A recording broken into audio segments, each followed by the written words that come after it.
Do you want more? More time, more balance, more love, more sex, more money, more real, and less bullshit? This is the Women Wanting More podcast with Dr. Karen Osborne. Real life, real stories, plus real tips to get you more of what you want.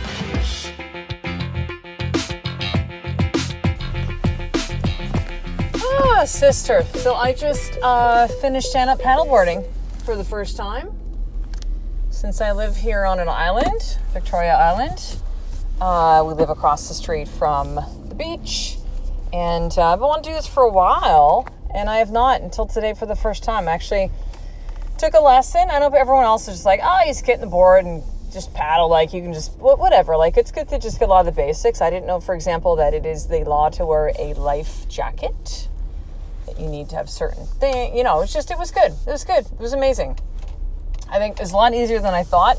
I think the bigger thing for me is I'm still healing through this injury of this Baker's cyst I have behind my knee, and that's burst and is like big swelling in my calf. It's better. It's definitely a week ago from where it was to where it is now is much, much better. And what I thought it was a week ago, which they told me, which was a blood clot, which is hella fucking serious, because that clot can now move to, like no big whoop, like your lungs or your heart or brain, and just be like, bye-bye.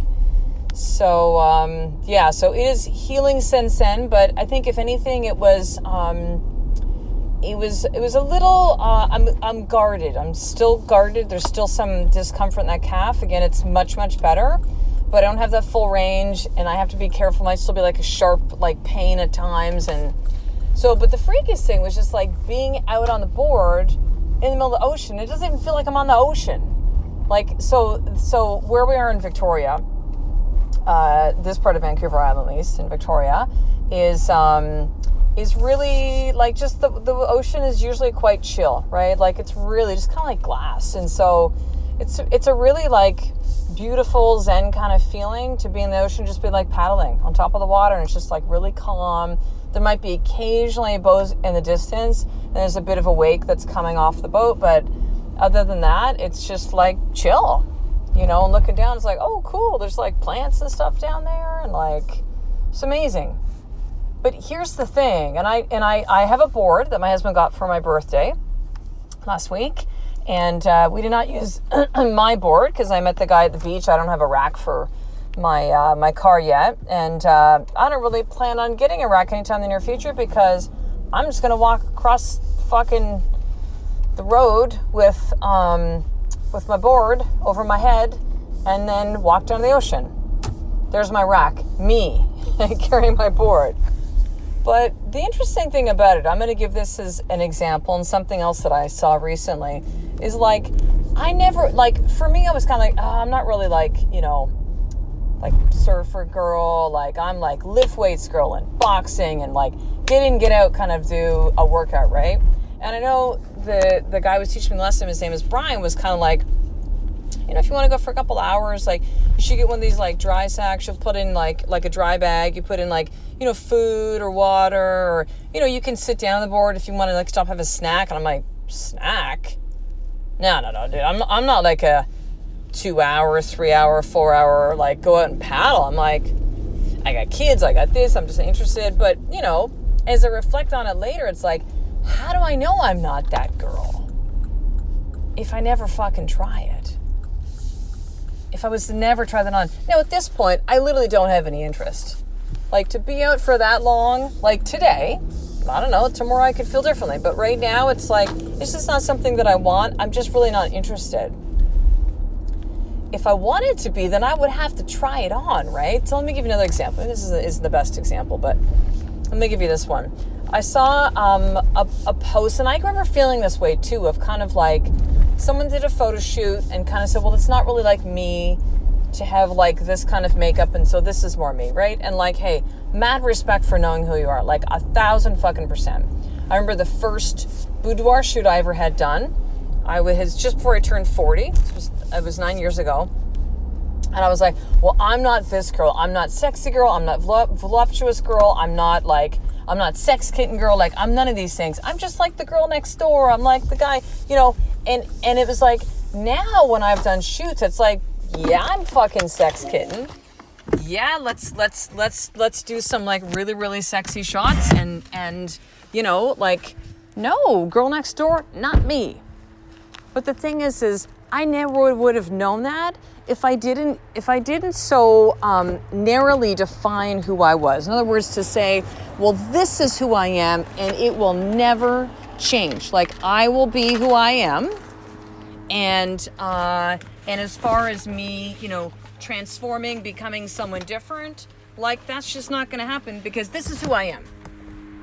See, there's a difference, sister, between like knowing who you are and then being defined exactly by who you think you are.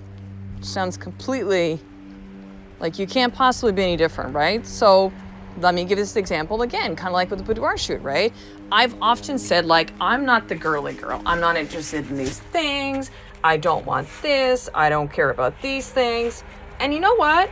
I've come to realize that, like, I'm actually changing. I'm embracing a lot more of my feminine side than I ever have before. That I'm not just the guy's girl, kind of girl next door, the guy you can hang out and drink with and fart and like, just like whatever. Like, I'm not that. I'm becoming more comfortable in my sexuality. I'm becoming more comfortable in my own skin. I'm wanting to actually get like nice shoes but the thing is I never would have known that if I wouldn't have been willing to try that on first. Right? It's like, how do I not know that I'm that person? Hello, Carmen Lola. So I'm walking back home. I'm walking to my front door. How would I have known that I'm not that person if I never tried that on in the first place? Does that make sense? I think we can be very, very clear on who it is that we are. And then I think there's times that these definitions that we have of ourselves can be like a fucking prison. Right? Where we can't possibly see anything else than what we see. So just like me saying like, oh, I'm not the girly girl, or I'm not the girly girl, I'm just this type of woman. Why does this matter? Why does it matter? Just like, damn it, Karen, I'm just trying to figure myself out. Now you're throwing this shit into the mix, right? I think it is up to us to keep becoming. Maybe what I should call this podcast? Why you need to keep becoming. That we keep expanding, that we keep growing. That we don't become people who we are not. But because we keep becoming, it means that we are brand new. We start to shift and change.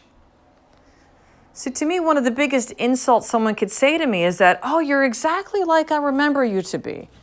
Really? That's terrible because I don't want to be anything like I was. I want to be somebody new. I know that expansion is about expanding into more of who I am. Remembering more of who I am. Becoming more of who I want to be. Deciding who do I need to become at this point in my life, at this moment in time. Becoming who you are is a constant and never-ending process, and that is a beautiful thing. And yes, it means that you will be trying things that you wouldn't, quote unquote, normally do, or that's not me to do that.